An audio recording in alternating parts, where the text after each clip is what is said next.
Yes. Indeed. That time. Ascend to broadcast depth as I stumble over the words to this introduction. Hello, my name is POGOKERO. Yes, hi, what's up? This is indeed a pirate broadcast out of nowhere. Actually, it's not out of nowhere. It is comprised of all the things I wanted to talk about during my Sunday show, but never really got around to it because I was trying to understand like a new relationship. It changes things. Like the balance of the world has changed. So anyways, so what I have here is I'm on top of the mob farm. I'm on top of it. That way over there, that is an amazingly good iron farm designed by a guy named Wattles. I will link it in the description. I'm on top of a mob farm. I'll link that in the description too. I forgot the guy's name. And that big tower is just a big tower I made right in the middle. Okay, let's go check it out. I mean, maybe you don't care, but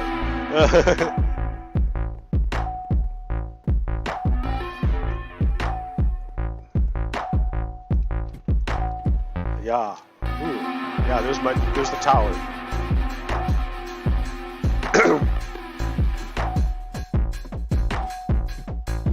So this is what we got going on.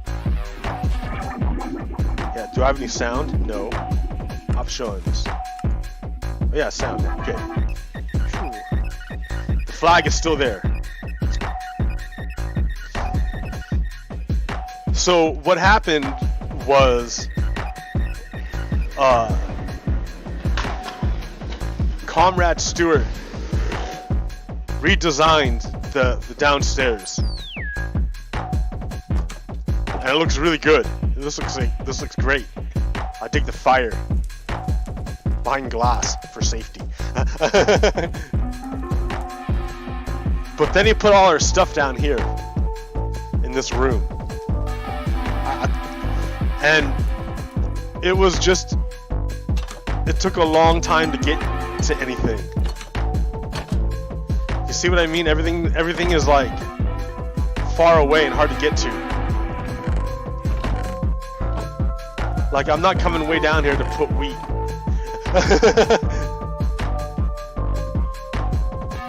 Like, look at this, look at all this work. I put in this elevator because otherwise I would have to run. Look at the way I have to run. To get to central, to get to the stuff, I'd have to run all that way. When I had it all here before.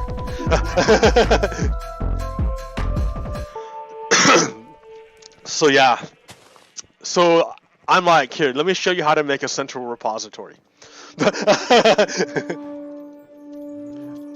So what I'm thinking is I'm gonna make this wall back here just like storage, and then there's gonna be items, you know, like maybe 6 tall, and there's gonna be an item sorter up top with a water pipeline to go all the way around.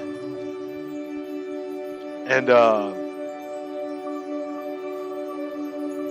if I need to, I can make it go, if this isn't enough, I can make it go like another level higher.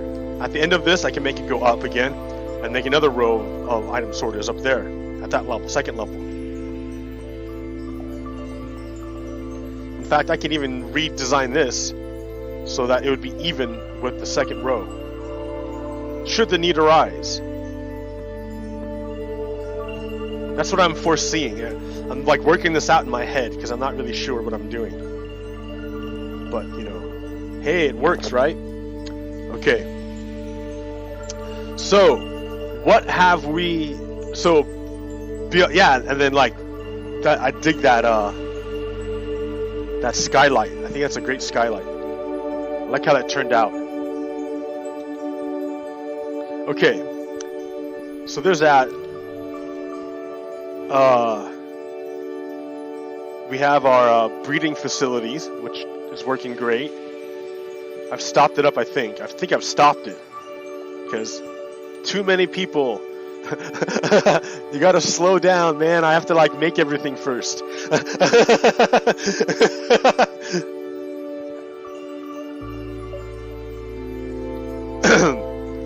But really, I think the impetus for all this is this iron farm. This iron farm works pretty darn good. Like, it's gotten to the point where I'm not worried about it. Now I'm thinking about, I gotta make a gold farm.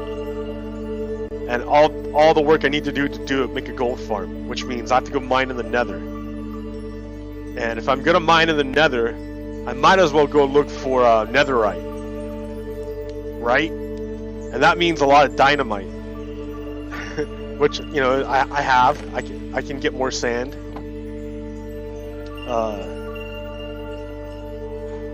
That way I can get both magma cubes, magma blocks, but I need like a chest and a half, or 2 chests, full of magma blocks, just to make a gold farm. Like, it's ridiculous the amount I have to get. What am I looking for? So, okay, this sorting system.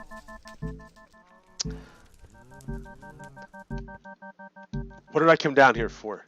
See what I mean?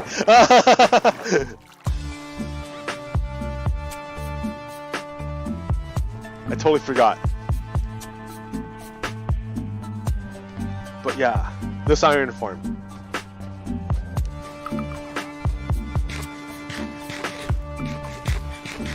Okay, and then here's the original base, really, like, it's still kind of here.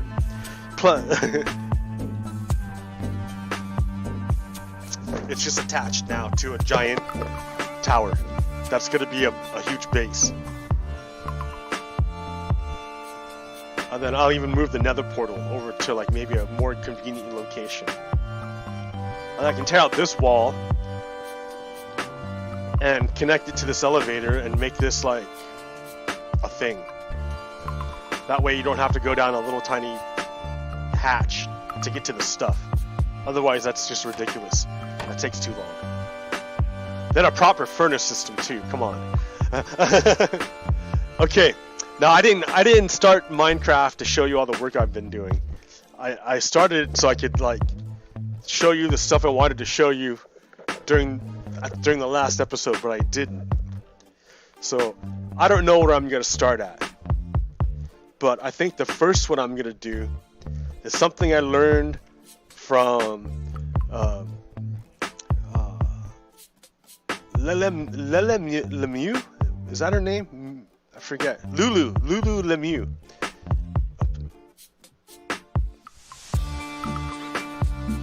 So this is a very good one. You have to understand that the media, the purpose of the media, like, media is going to provide frames. Like, I was thinking, how does it happen that 40% of Americans, you know, are so utterly brainwashed? I mean, maybe there's a few of them who really are white supremacists. But there's got to be some who were tricked, who have been tricked. Like that they care about. There has to be some that care about truth. That's what I'm getting to. Here's that other thing. I don't even have it. Ooh, that's the wrong thing I pressed. I don't even have it pulled up yet. But I'm gonna go get it because it's really important. Let's see, because I think it was by my profile. Or did I already put it in here? What did I call it if I did?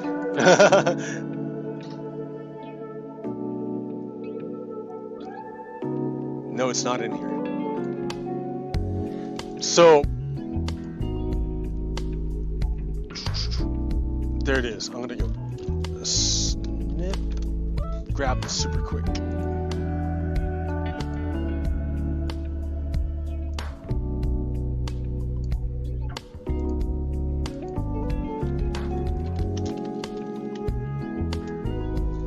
All right, and then I'm gonna go like this. Which it moved. There it is. I'm gonna go back to this guy. Man. Here, oh, this way. Yeah, okay. I got this. No, it's not. Oh, because I'm in the wrong one. Yeah, right there. P M. What's going on?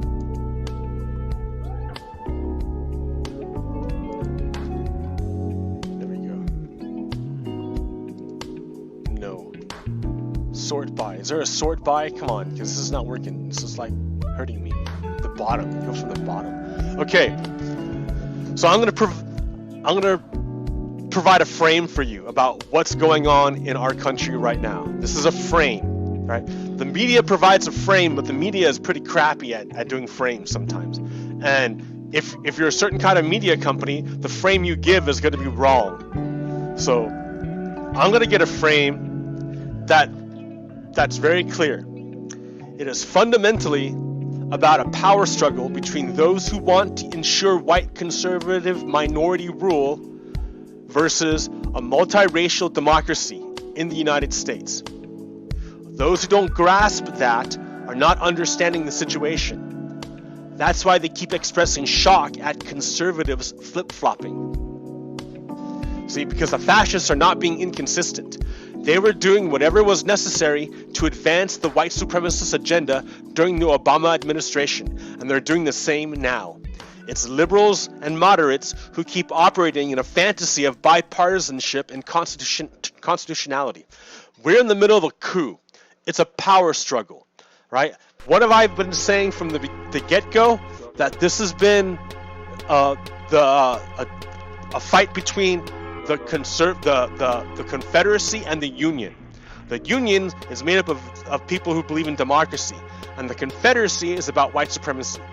Christo-fascism. It's like a version of Christianity, but it's not the real version. It's only for white people.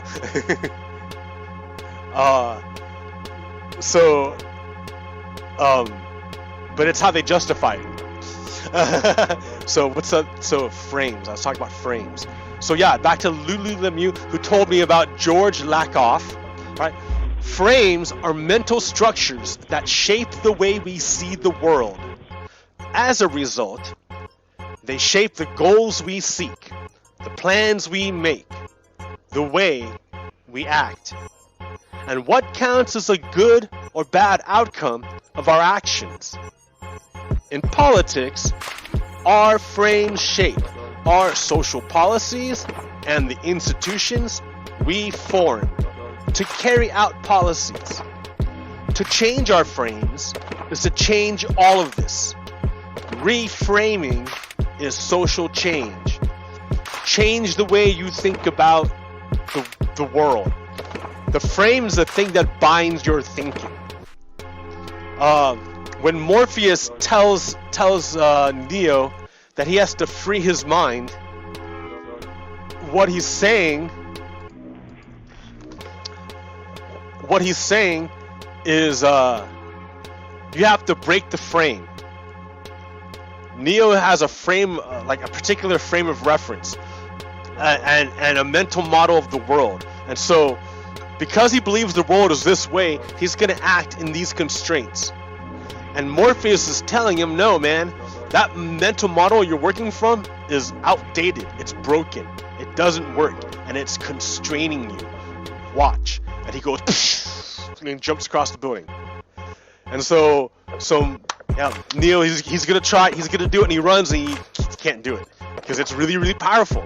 It's really hard to break the frames that were installed in your brain since you were a child. Since you were a child, it's systematically ingrained through advertisement, parents, tradition, all of that. social circles, Boy Scouts, fraternities, all of that. Drinking clubs, gyms. So it's been installed over and over and over and over and over and over and over again, and you see it invisibly everywhere. So it's hard to break it. It's hard to break it.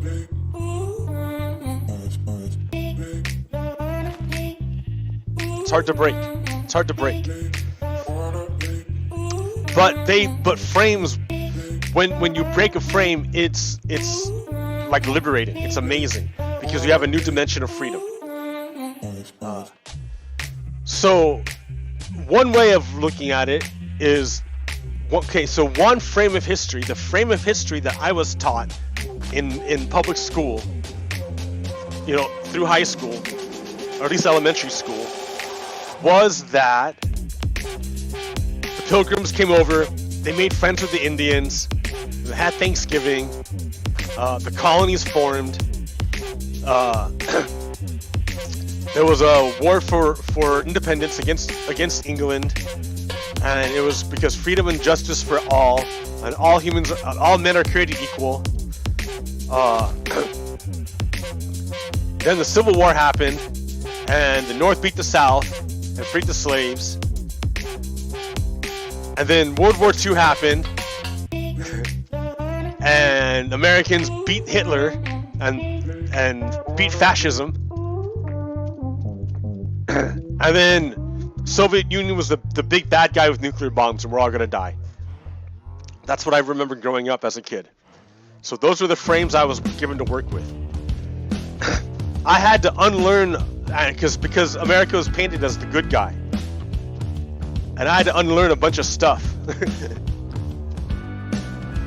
and it's hard. But once I unlearn stuff, then the world starts to make sense. Because then I see, well, if that isn't true and this is true now, then I can understand why this is happening, because it's corruption. I get it.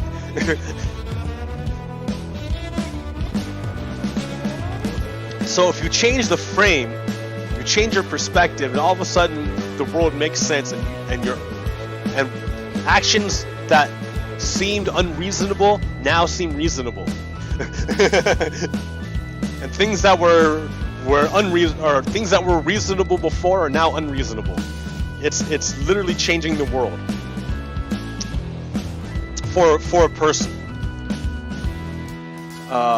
So frames are really important, and I've given you a frame that this is a struggle between fascists, like the Confederates, and the Unionists, people who believe in the United States, and people who believe in white supremacy. That's what we've got going on right now. So the people who follow Donald Trump and Republicans, they are Confederates. They don't follow the Constitution. They don't abide by democracy. They operate under white supremacy and patriarchy and all that other fascism, basically. So, yeah, don't be fooled by the colors they're wearing. Those are fake colors. It's camouflage. So here, let me give you an example. Mitch McConnell. Open with.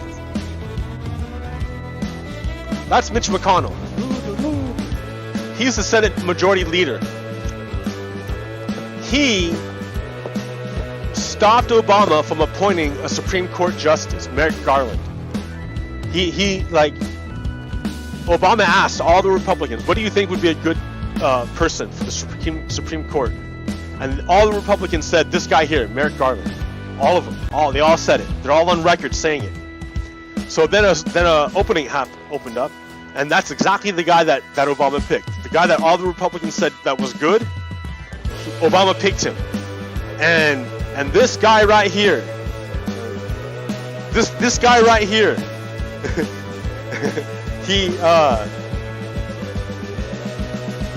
that guy right there, he refused to bring it up for a vote.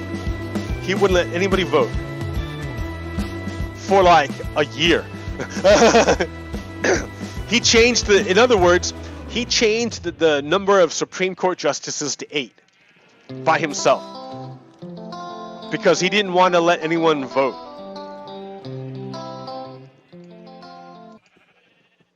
He would never let anyone vote. So by himself, he changed the number of Supreme Court justices to 8. And then now, and then the way he did it, he said, it's because of this rule that I just made up. And everyone's like, that's a made up rule, that's a made up rule, but he stuck by it, so that's the way it was. And then, now the same situation came up. And so we bring up his own rule, and we're oh, here's your rule, here's the rule you made. And he said, nope, doesn't matter anymore, I don't care anymore. I'm going to go ahead and appoint a Supreme Court justice. Because he does not care about the United States. Mitch McConnell is a Confederate. Donald Trump is a Confederate who's allied with foreign powers to overthrow the United States. The government is illegitimate, is what I'm saying. It does not represent the people. The power comes from the people. And the government has that power because it's supposed to represent the people. But if it doesn't represent the people, then it's not legitimate. It ought not to have the power. Or the government has to change so that it does represent the people. And there are a number of reasons wrong with why the government doesn't represent the people. Like there's a number of archaic institutions in our government that give too much power to small groups of people so that you have minority rule.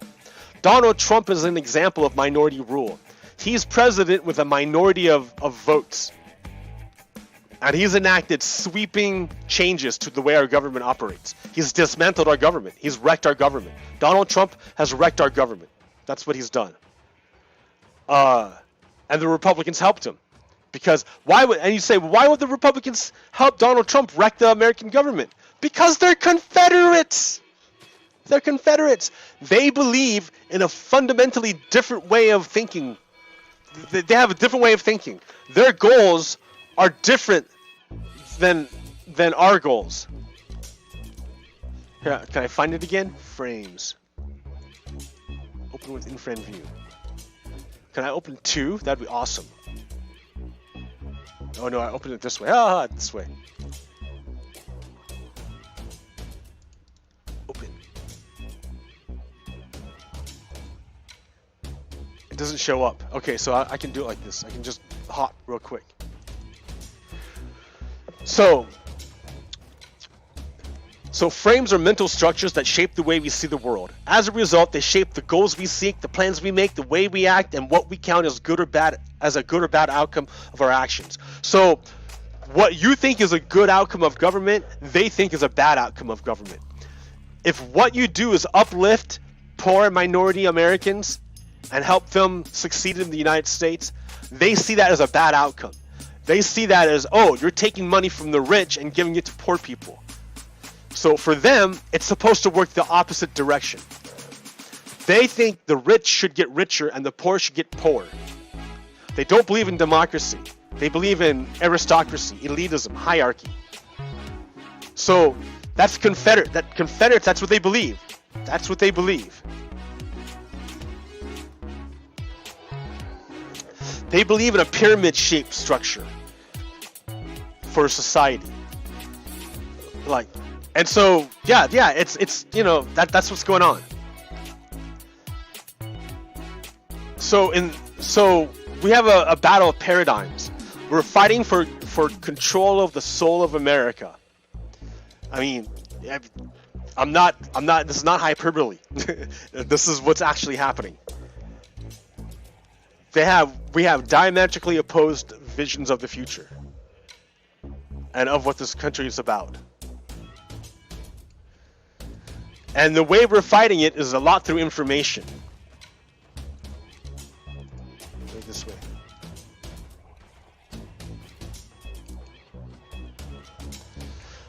Reframing is not easy or simple. It is not a matter of finding some magic words, Frames are ideas, not slogans.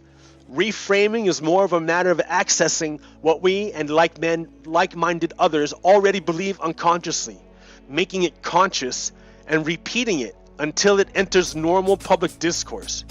It doesn't happen overnight. It's an ongoing process. It requires repetition and focus and dedication. So if you're gonna unbrainwash people, because that's what's happened to them, is that you're trying to break their frames that's been imposed on them since they were children, and reinforced by mass media, malicious mass media. So it's not easy or simple.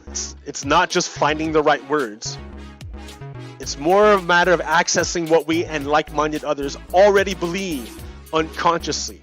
Like, it's weird that I have to say that women are human beings and deserve equity, equality. They deserve it. Women, yes, women are great. I love women. Women are awesome. Like, but not just women, right? Like genders. Infinite genders. There are infinite genders. Infinite. Yeah, infinite genders. Infinite. Because gender is a social construct. Gender is a social construct. It's a way of expressing a human. That's it. It's not something external that you can measure, that you can hold. It's not external. Right? You may think it's external, but that's like reification, because you take an idea and you think it's a real thing, like a physical thing. An idea is not a physical thing. Idea is an idea. Gender is an idea. You can't hold gender. You can't touch gender. Like, it's an idea. So there's nothing physical or biological about it. There's no. Gender is wholly in an expression of the human. It may conform to traditional, gender roles, but just because they're traditional doesn't mean they're exclusive. Like a culture, I feel the more genders a culture can express, the healthier the culture. Yep. So I know this, and the fact that I have to say it over and over and over again is kind of weird. It makes me feel kind of strange. Oh yeah, Black Lives Matters. Black lives, they matter. Black lives matter. Black people, black human, trans humans, gay humans, all the kind of humans, all the humans, women humans, men humans, all the humans, all the black humans, all of them. They all matter. They matter. Their lives matter. It's weird that I have to say that. It's weird, but we're in an information war. And there are broadcast stations out there funded by rich people, rich fascists, who want to see the world burn. No, they don't want to see the world burn, but who want to institute a kind of society of top down. They're antithetical to American ideals. They're about power. Only power. They want to concentrate power and wealth. That's all they want. So yeah, they're always whispering about their ideas, but don't listen to them. Listen to your own ideas. Listen to other like-minded people. Listen to people that you're like, oh, that person's smart. I should listen to them more. And it's because they see who they group with, I guess.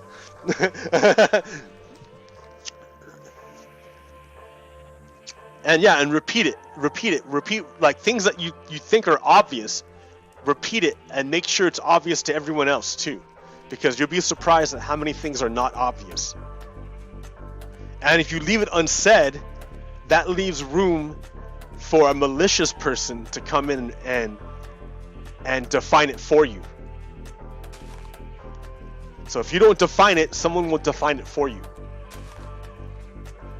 So make it explicit, I guess. Okay. Information warfare, right? This is what we're in. Not only does negating a frame activate that frame, but the more it is activated, the stronger it gets. The moral for political discourse is clear. When you argue against someone on the other side using their language and their frames, you are activating their frames, strengthening their frames in those who hear you, and undermining your own views. So, let me think.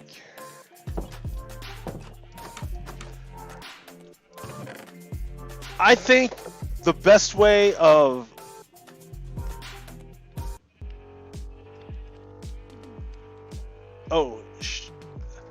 yo, dude, what am I doing on the phone? I do it right here. Brian! Okay, I'm gonna leave this world then. Actually, hold on. I gotta... Not yet, Brian. Hold on. Let me finish my show.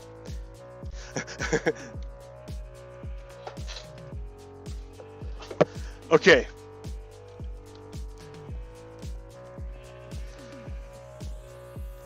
So, here...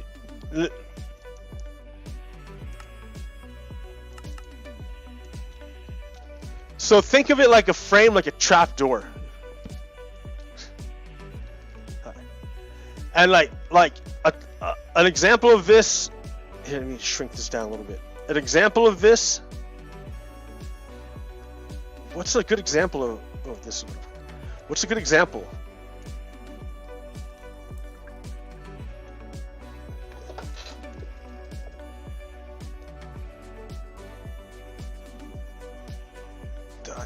Okay. So an example of this is that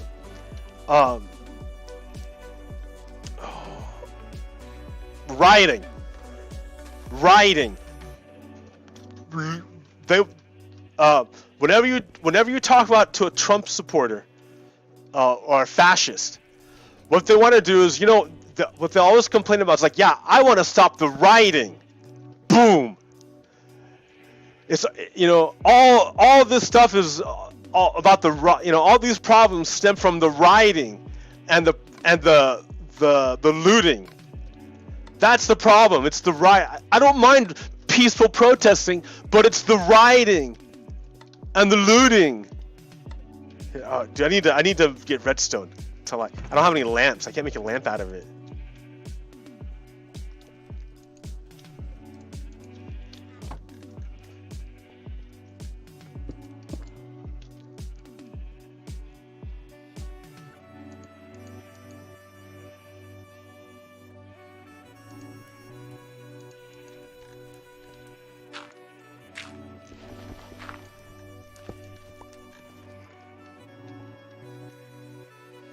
Let's see, how am I going to do this? Temporary block there.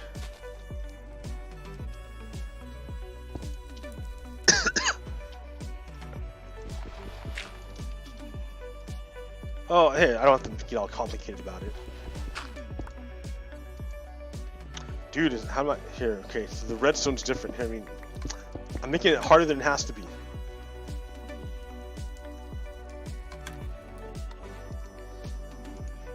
Okay, yeah, so rioting and looting. Like, I don't mind the peaceful protesting, it's the rioting and the looting that bothers me.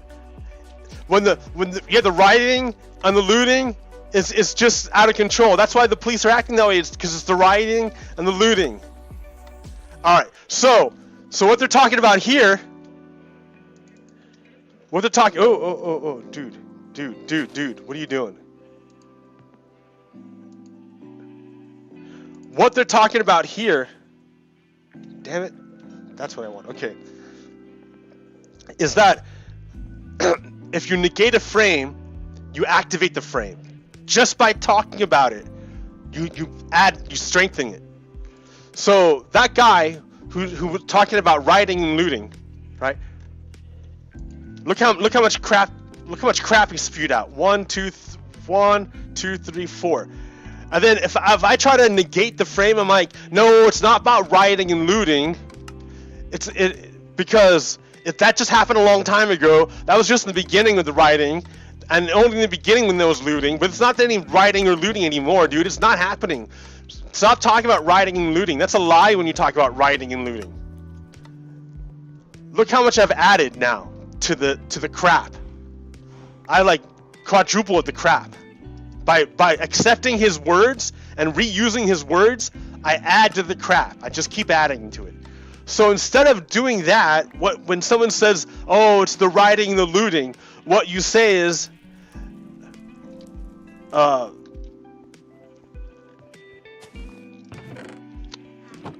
need more trapdoors. Oh, look, I don't have any wood.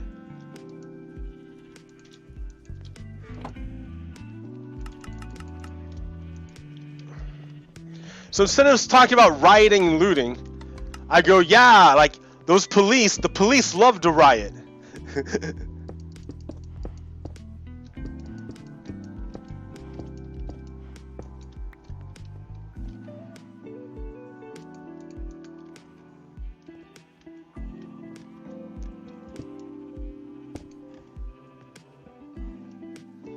Why am I making this harder than it has to be? Come on, man.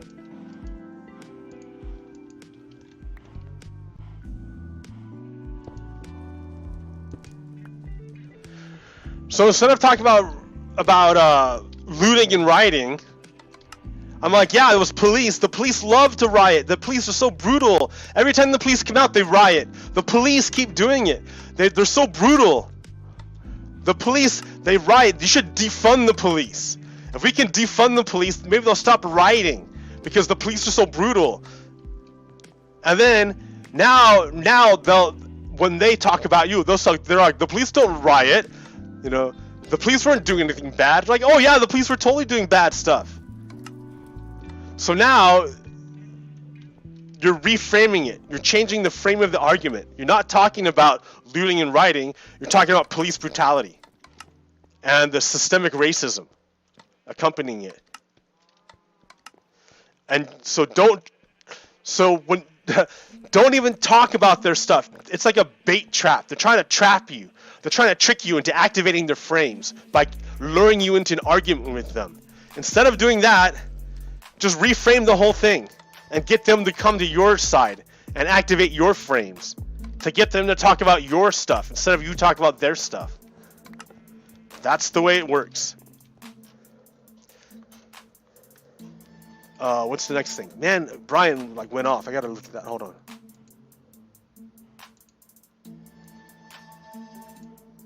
What was that about?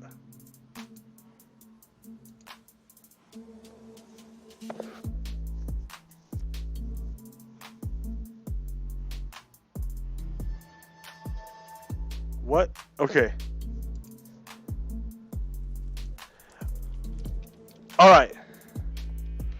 So frames. Next one. See, the conservatives had set a trap. The words draw you into their worldview. That's what framing is about. Framing is about getting language that fits your worldview. It's not just about language. The ideas are primarily, and the language carriers. Okay, so the ideas are primary, and the language carries those ideas, evokes those ideas. So by saying looting and rioting, you're evoking into people's brains fear-based images of looting and rioting. Just by using those words, even if you're fighting against the words, by saying the words, you bring it to people's brains those images. That's why you change it into police brutality. Police brutality. Police brutality. Black Lives Matters. Police brutality. Systemic racism.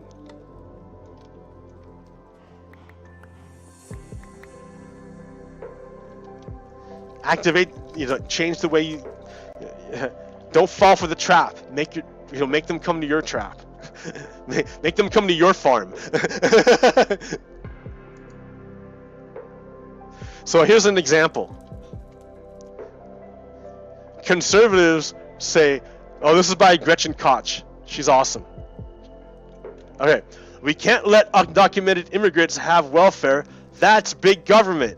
Have you heard that before? Have you heard that before? I've heard this before. I've heard some people be real racist against Latinas, mothers, saying that they're getting free stuff and the Democrats give them free stuff. And she's saying we can't let undocumented immigrants have welfare, free stuff. That's big government. Right? So she doesn't understand. Yeah, have you seen that movie, right? They Live? Roddy Piper. He's awesome. Right now, as you read this, you're paying for them to be imprisoned for up to $775 per night per person, dumbass. That's what's happening right now. The Trump administration is housing children in hotels and families and whatever at these prices. So it's looting. It's looting. It's taking public money, taxpayer money, and giving it to private corporations. For what public good? It doesn't do anyone any good. It's not doing anyone any good.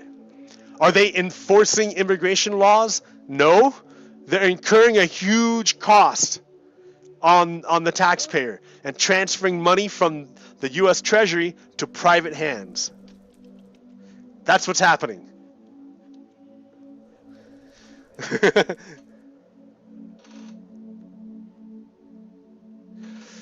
But it gets worse, right? Not only are we warehousing humans, but it turns out we're also conducting experiments on them, in a way. Oh no, it's like an experimental concentration camp. Whistleblower complaint alleges mass hysterectomies at ICE detention center. Do you know what a hysterectomy is? It's when surgeons go, put you to sleep, and they take a knife and they cut the woman open, and they take out her uterus and ovaries, her reproductive organs, and then they'll sew her back up. So she can never, ever bear children ever again. That's what a hysterectomy is. Some women want it. Cool, go for it. Knock yourself out. Your stuff, right? It's your stuff. You can do what you want.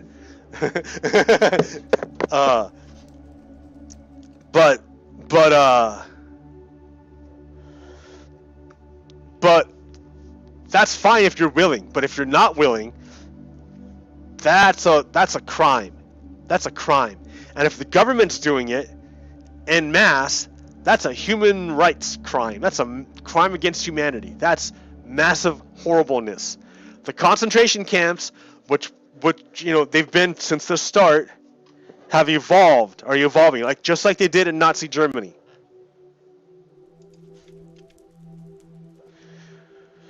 So the update says the Associated Press reported that more migrant women had come forward and alleged they did not agree to surgical procedures. But AP also said that its review of the matter did not find evidence of mass hysterectomies, as alleged in a widely shared complaint filed by a nurse at a detention center. But that's weird, because why would the AP know about mass hysterectomies? Wouldn't the people who did the mass hysterectomies know about it? Why isn't there an internal investigation? Why are people saying this if it didn't happen? So a lawyer who helped file a complaint said she never spoke to any woman who had hysterectomies. Priyanka Bihat, staff attorney at the advocacy group Project South, told the Washington Post that she included the hysterectomy allegation because she wanted to trigger an investigation to determine if they were true.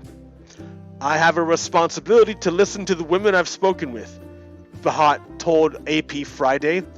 She said one woman alleged that she was repeatedly pressured to have a hysterectomy and that authorities said they would not pay for her to get a second opinion.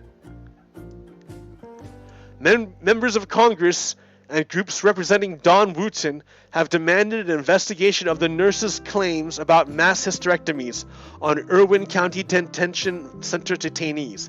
The doctor, since identified as OBGYN Mahendra Amin, told The Intercept he only performed 1 or 2 hysterectomies in the past 2 or 3 years. He also denied performing surgeries without patient's consent. Well, let's just get an investigation going. Like, this nurse is saying this is happening. Maybe not this guy did it. Maybe there was other people. Like, wasn't one witness deported? They were saying that a witness was deported. So that doesn't help clear things up.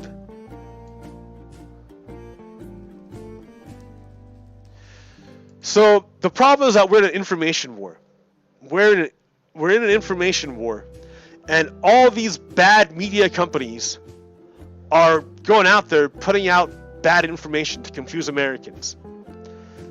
Because if you can control the frames that they use, you can control their brains. So here, let me give you an example. Let me pause this for a moment. Those of you who know me, since the beginning, I used to have this guy, I used to stream with this guy named Captain Pones. He's my cousin, he's family, and I thought I could trust him to trust me, but apparently not. He listens to Joe Rogan, and Joe Rogan told him that he is tired of paying taxes, that Captain Pones was paying too much in taxes, and he wasn't getting his money's worth out of his taxes. But I know Captain Pones, and I know his situation, and he was not at all paying taxes. In fact, he was probably a net recipient of tax dollars. So he was repeating information Joe Rogan told him uncritically. He didn't analyze the information he was repeating. He just repeated it. And so his argument was good if you're a rich person, but he's not rich. but Captain Pones is not rich. So he was repeating an argument that hurt him. And helped Joe Rogan, but hurt him. And I tried to explain it to him, but he didn't believe me. He chose to believe Joe Rogan instead. And in general, he chose to believe Donald Trump. Even though I tried to explain it for a year to him. So here's an example of, and this is the thing that we're fighting against. Here's an example of the kind of fascist propaganda we're fighting against. Enjoy going there. I actually love Portland. It's one of my favorite places to perform. Most of the people there are very nice, but there's a madness going on there. You want to talk about madness of crowds? That exemplifies that right now. And really, I do. Yeah, I see that madness. The police are crazy. Have you seen the police footage in Portland? They light cars on fire, dude. I'm not joking. They roll grenades under cars, and then the grenade is launches smoke and catches the car on fire. Like, they destroy cars. The police destroy cars. They're tossing, they're shooting rubber bullets. They're bringing weapons like big ass sticks and batons and beating people for no reason. They arrest people for no reason. The police are out of control. I'll give him that, right? It is out of control in Portland and actually all over the country. The police are out of control. The police are out of control. Police are rioting.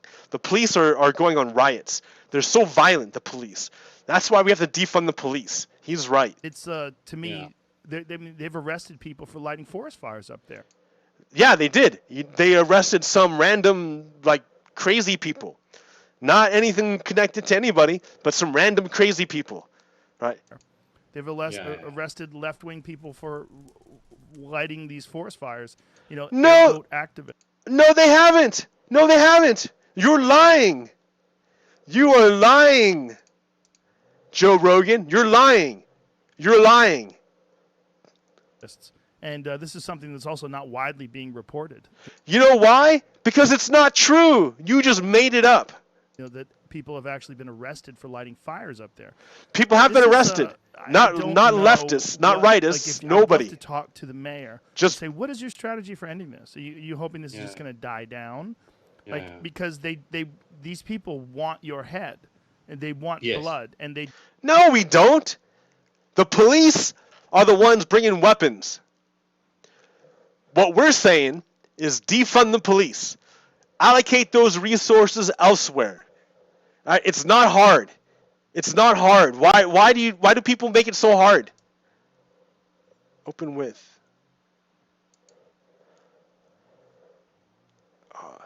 Why do people make it so hard?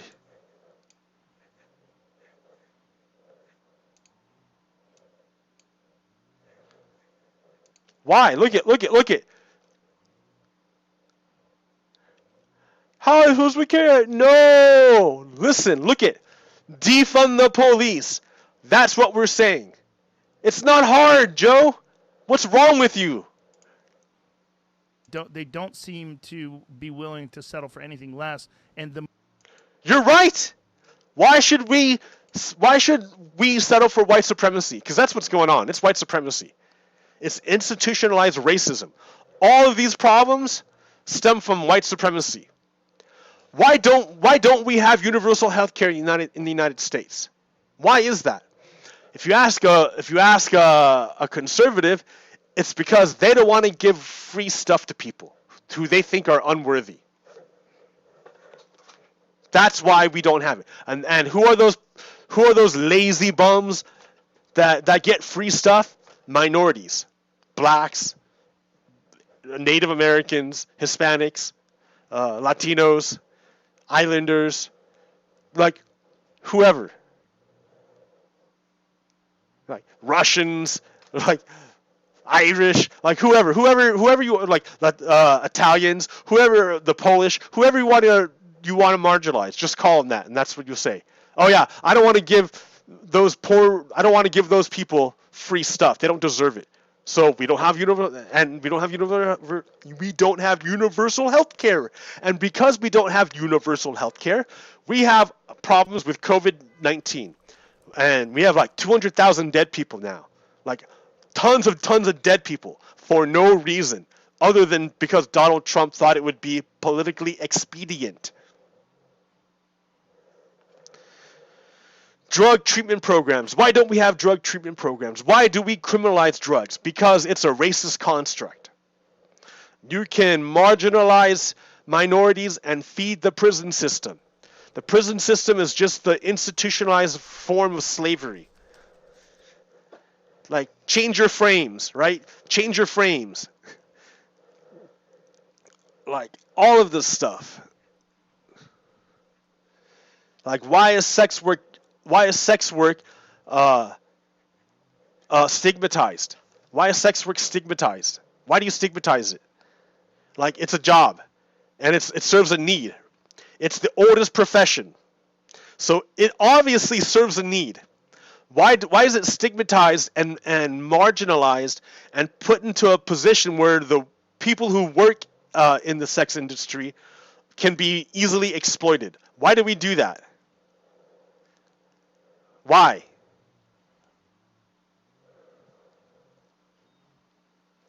Because patriarchy. Because women who don't conform to the white supremacy version of the role that women should play, then, ought to be stigmatized. Well, no, that's bullshit. Or that's bad. No, it's lame.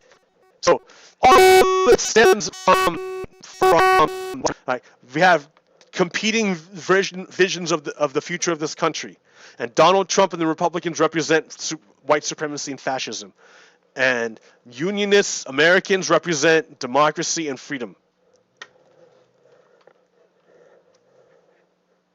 So Joe Rogan doesn't know what the hell he's talking about.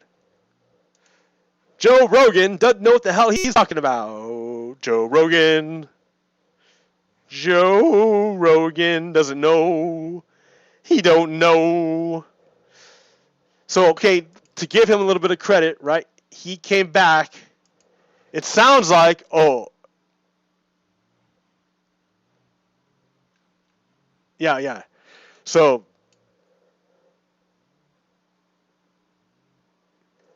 dude who spends the majority of his adult life in public service, up to and including the role of vice president, this guy is not prepared. So a man who spends the majority of his adult life in public service, all the way to the vice president, Joe Rogan says this guy is not prepared. Oh, wait, first let me play the clip. Because you got to know Joe Rogan is a fascist. So, first of all, you got to know Joe Rogan is a fascist. Party. They've essentially made us all morons. Yeah. With this Joe Biden thing. They really have. They you made us all imagine? morons. Who do we need? I mean, I can't vote for that guy. I can't vote for him. I can't vote for him. I can't vote for Trump. I'd rather vote for Trump than him. I don't think he could handle anything. I mean, you're relying entirely on his cabinet. Like, if you want to talk about an individual leader that can communicate, he can't do that. And we don't even know what the he's going to be like after a year in office. The pressure of being the president of the United States is something that no one has ever prepared for. Right. The only one who seems to be fine with it is Trump, oddly enough. So I just heard Joe Rogan say that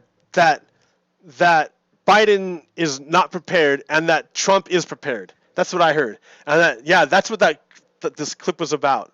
Oh, not that one. That's what I was bringing up here. So wait, I totally messed this up. So Joe Rogan, FBI, Portland, and local law enforcement agencies have been receiving reports that extremists are responsible for setting wildfires in Oregon. FBI, Portland, and local law enforcement agencies have been receiving reports that extremists are responsible for setting wildfires in Oregon. With our state and local partners, the FBI has investigated several such reports and found them to be untrue. So he's lying. Joe Rogan was lying there. Joe Rogan was lying. So we know that Joe Rogan just said that he's pro-Trump. And this guy here crystallizes it. So Joe Rogan thinks that a dude, Joe Biden, who spends the majority of his adult life in public service, up to and including the role of vice president, Joe Rogan thinks this guy is not prepared. But Joe Rogan thinks a failed businessman, reality television personality, and habitual liar, on the record habitual liar, he thinks this guy is prepared. So Joe Rogan is pure effery. Joe Rogan is bad information. He's bad information. And Captain Pones, he ate it. He eats it, and he trusts Joe Rogan over his own blood. That's the power. That's the power of media. The power of media. That's the power of media. What's this one? Check this one out. Hey, you now have a president that doesn't have to use a teleprompter. Isn't that nice? What? What is did? So this is the guy Joe Rogan is endorsing. Hey, you now have a president that doesn't have to use a teleprompter. Say again. One more time. Sorry. Hey, you now have a president that doesn't have to use a teleprompter. Isn't that? Wait. What is that?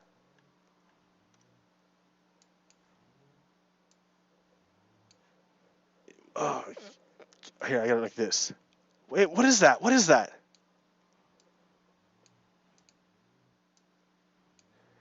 Is that a teleprompter?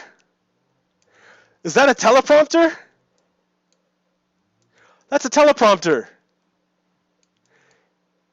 He's saying he doesn't have to use a teleprompter, but it's got a teleprompter there. Look at that. Oh, no, that's the wrong one.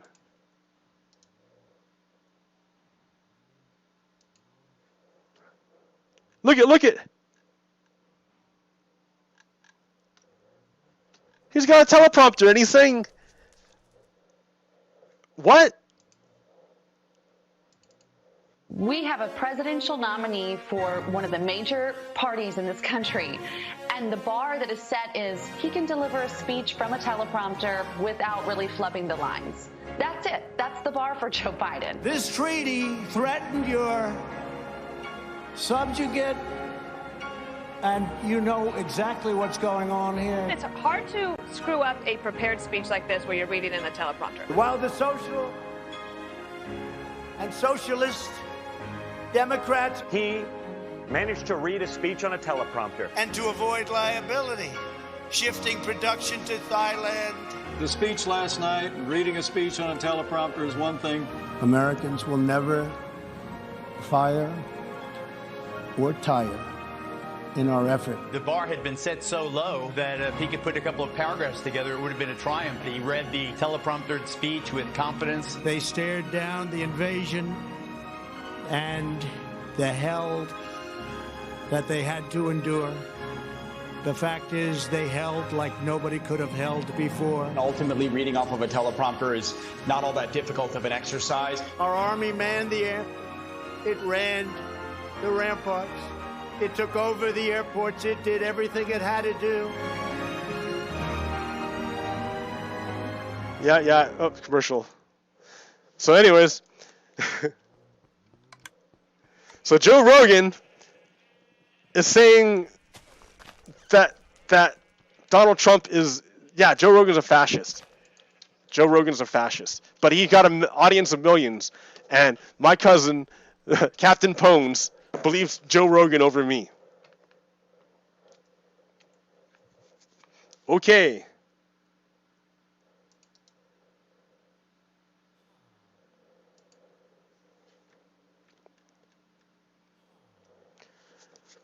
So it's not just Joe Rogan.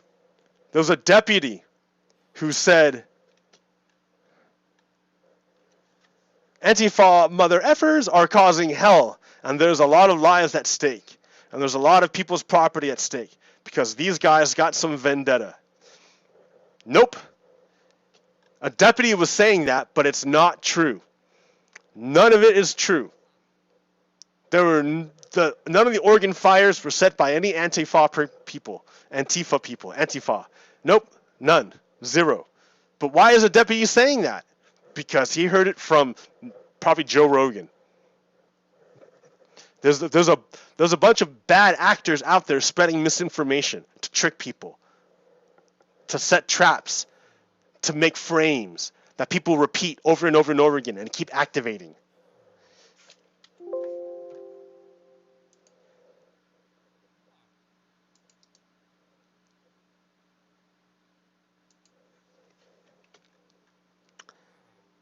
The patrol deputies' statements in the video are in direct conflict with efforts by law enforcement to dispel false rumors that Antifa is responsible for wildfires burning in Clackamas County.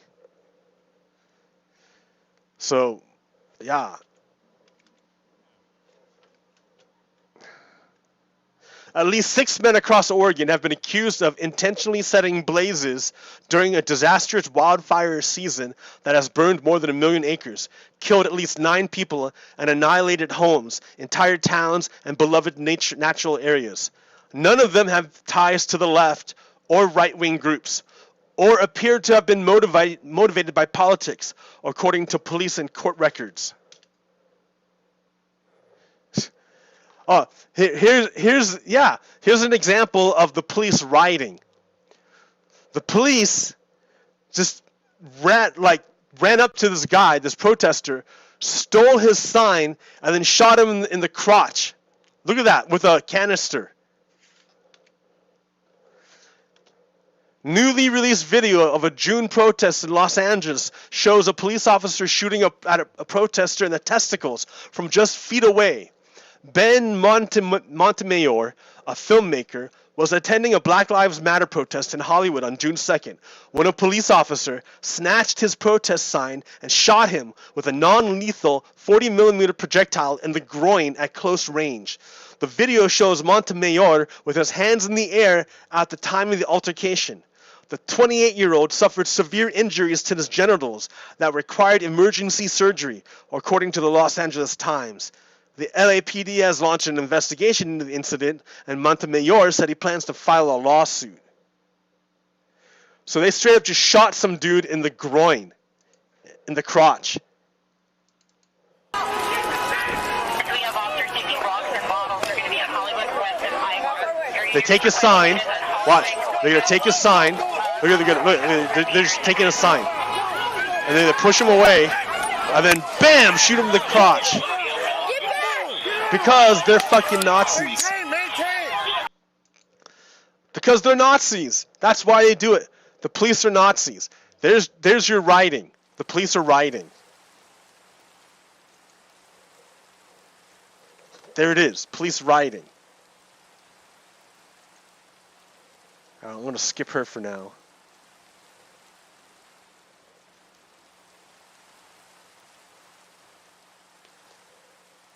Here's the stuff that police use to riot.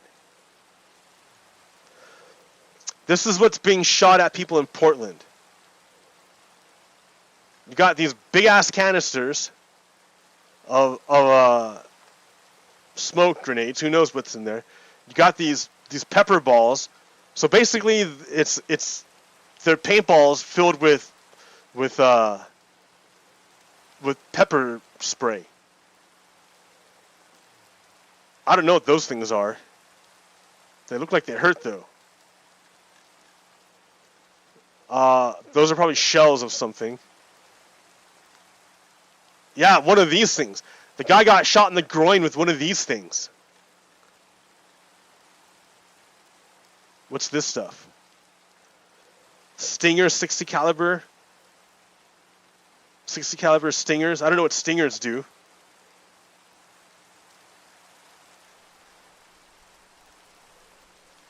You got a rubber buckshot. So basically they're shooting you but with rubber bullets. And these are the bullets. Sometimes smaller. If those hit you in the eye, your eye is gone. These are the pins of the grenades that were tossed at them.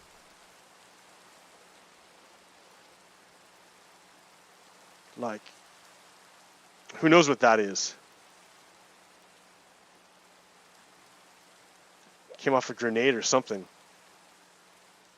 So that's what the police riot with. Here's some more stuff they riot with.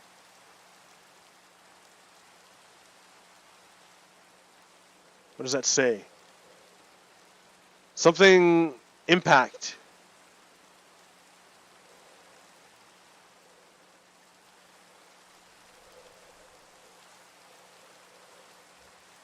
What else do I got? Frames.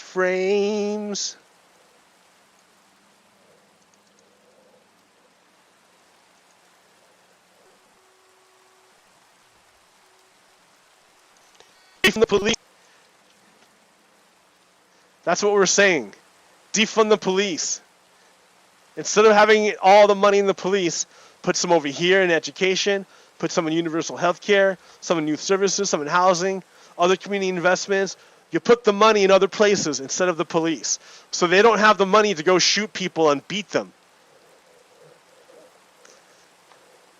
Because the police are rioting. The police are it's the police who are oh, not yet. Not her. No Nazis today.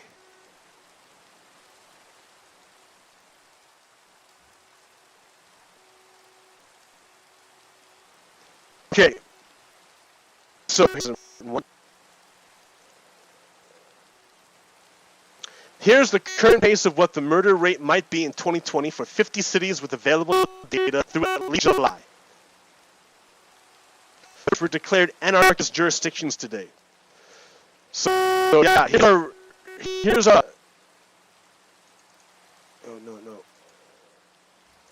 Here's our rate here. Oh, dude, it didn't work. what is really going on.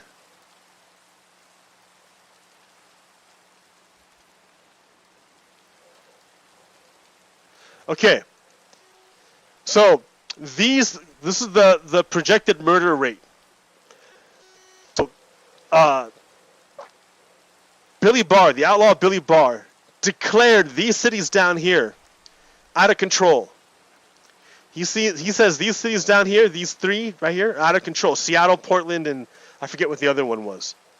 But he says they're out of control. That low murder rates are too much. Billy Barr wants to increase the murder rates in these cities.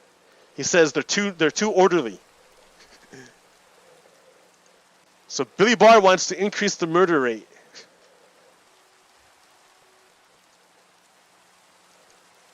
Wrong one. This way. The U.S. admits that congressman offered pardon to Assange if he covered up Russia links. I'm just like going through stuff. So lawyers representing the United States at Julian Assange's extradition trial in Britain have accepted the claim that WikiLeaks founder was offered a presidential pardon by a congressman on the condition that he would help cover up Russia's involvement in hacking emails from the Democratic National Committee.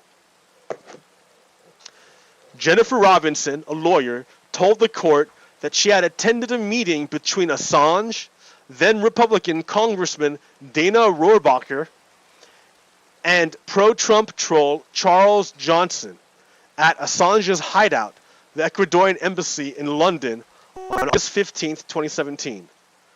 Robinson said the two Americans claimed to be emissaries from Washington and wanted us to believe they were acting on behalf of the president. The pair allegedly told Assange that they could help grant him a pardon in exchange for him revealing information about the source of the WikiLeaks information that proved it was not the Russians who hacked the Democratic emails. They stated that President Trump was aware of and had approved of them coming to meet with Mr. Assange to discuss a proposal, and they would have an audience with the president to discuss the matter on their return to Washington, D.C., Robinson said. So what she's saying is that she and a bunch of Trump people went to go meet with WikiLeaks, Assange, and they said, hey, Assange, please tell us something that would say that it's not the Russians. Please tell us something that said it was someone else besides and if you do that, then Donald Trump will give you a pardon if you go to jail. That's what she said in London. And the U.S. attorney didn't contest it. He's like, okay, sure, okay. They said, all right, that's fine. After Robinson read her testimony in a London courtroom on Friday, lawyers representing the U.S. accepted the witness statement as accurate and confirmed they had no intention of cross-examining the claim. They did dispute, however, that President Donald Trump gave his blessings for the pardon offer. but they're not going to contest it. They're going to be like, sure, whatever. We're not going to try to tease it out of you. Because it's true. So there's so we know that Donald Trump is in bed with the Russians. Why? And we know that Donald Trump is in bed with Mitch McConnell. We know that Dana Rohrabacher was in bed with the Russians. That's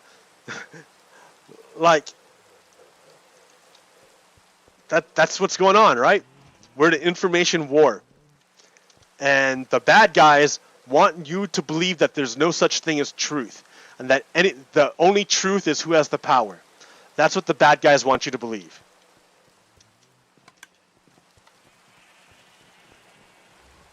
So in a way, you can kind of see how this is like a battle for your very soul. Because an aspect of God is truth. I am that I am. You know, God is like, God is. And the truth is that which is.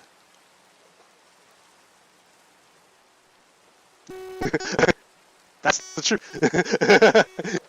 and the truth is God. So, if you're a white supremacist, if you're a fascist, you don't believe this. You don't believe in God. You believe in a different kind of God. For the fascist, God is power. So the truth is whatever you want it to be, as long as you have the power. That's the only thing they serve, is power. They have this hierarchy. They have and it's preordained. It's their God gave it to them, so it can't be questioned. And it's a hierarchy, and at the top of this hierarchy is their God, and under their God is white man, and under white man are white women, and under white women are all the other minorities and animals that are there to serve white man. Even the white women are there to serve white man. That's where patriarchy comes in, and white man like tends to end up being like the wealthy guy, the super wealthy, the ultra wealthy.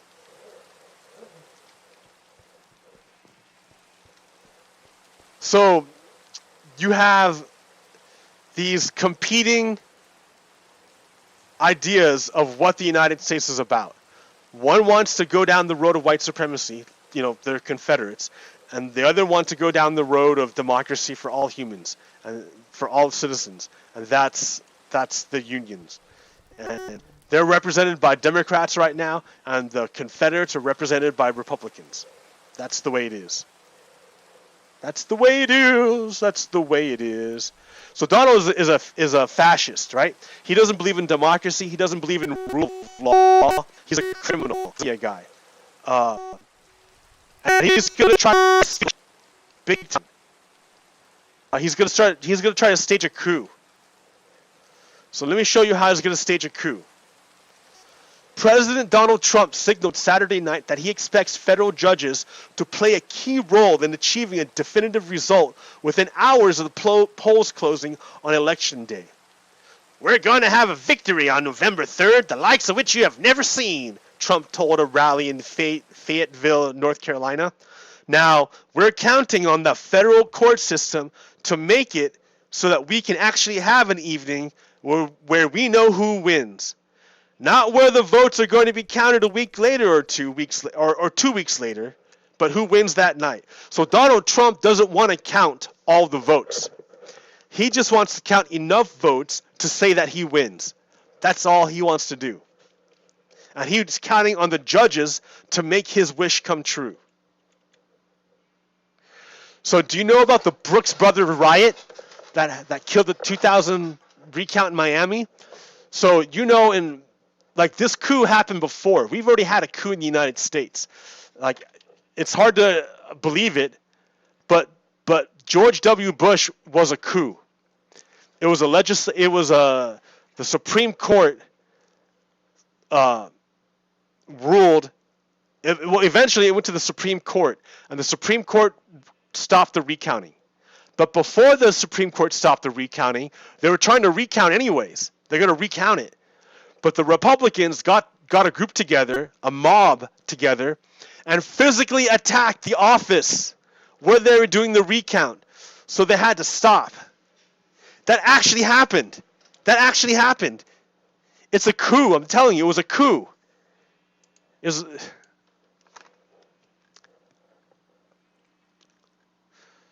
John Geller was deep in the trenches. The county's Democratic Party chairman was worried that thousands of Miami-Dade ballots might have been affected by a voting machine glitch, potentially costing Gore the election.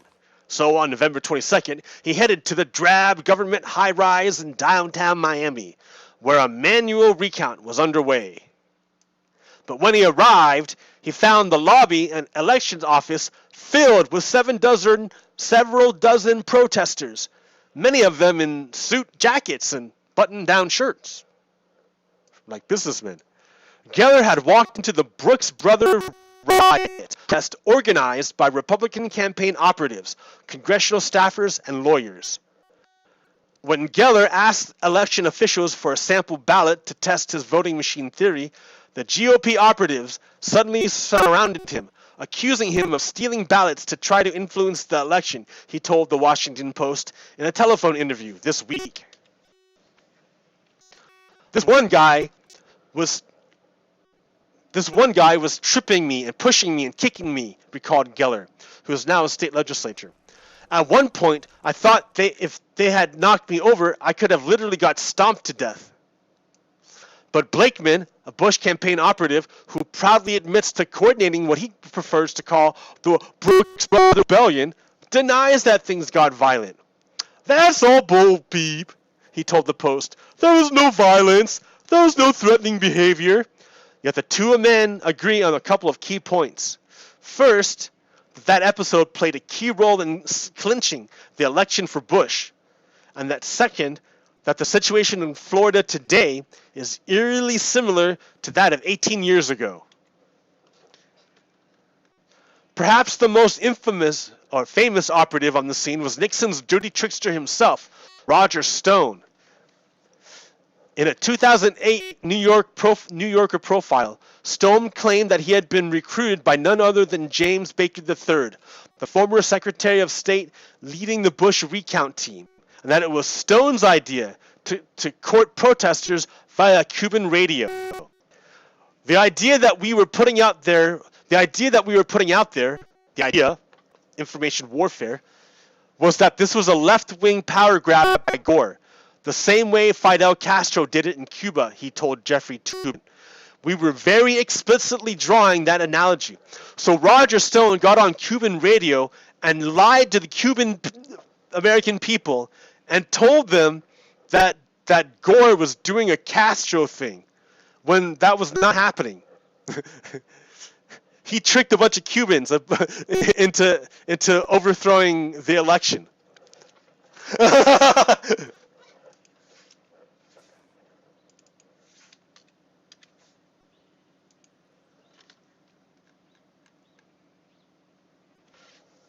So Stone said, I set up my command center with old Toobin.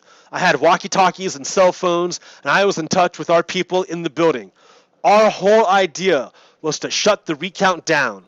That was why we were there.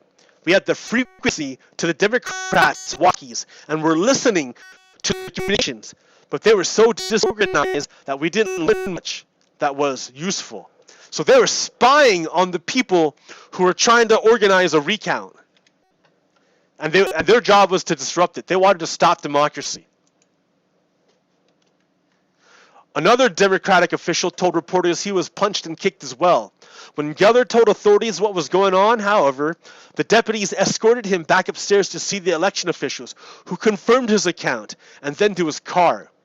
He got home just in time to switch on the television and see the Miami-Dade canvassing board pull an extraordinary about-face, voting to abandon the manual recount altogether and potentially depriving the Gore campaign of hundreds, if not thousands of votes they had hoped to pick up in the county.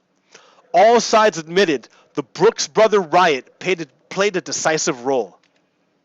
So what I'm saying is that they've already staged a coup, and it was dirty tricks that did it. It was Roger Stone who did it, which is why Roger Stone was invested in this other dirty trick with Russia and WikiLeaks. So, like, what am I doing here? So, like, things are going down.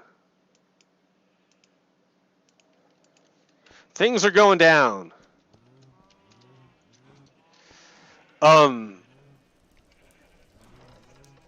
What else do I want to talk about? So it's all connected, right? Donald Trump's a traitor. Republicans are Confederates. They're traitors to the very idea of democracy. Like, I'm not sugarcoating it. I'm telling you the way it is. Like, we're living in history right now. And what you do now is significant. And what you say now is significant. Words you say are significant. So, say your obvious truths. Even though they're obvious, there's forces at work that want to deny truth. And that they only worship power. And we have to hold on to truth. And because the truth is love. So, it's a political battle, but it's also a spiritual battle. And it manifests in a number of ways. So, all right. Well, I just got all the other information out there. That's all I wanted to talk about. How long did I go for? I don't even know anymore. I don't even know anymore. I'm going. All right. Well, there I went. I went for a while, and I will catch you next time. Thank you, America. Till next time. Peace. Hang in there. We got this. We got this. Like, we recognize that Donald Trump is trying to steal the election. He's trying to stage a coup, trying to finalize this coup. And it's happened before, so we have to be careful and be ready when it happens again. And we know what they're willing to do, so we have to be prepared. All right, guys. Until next time, hang in there. Peace. POGOKERO out.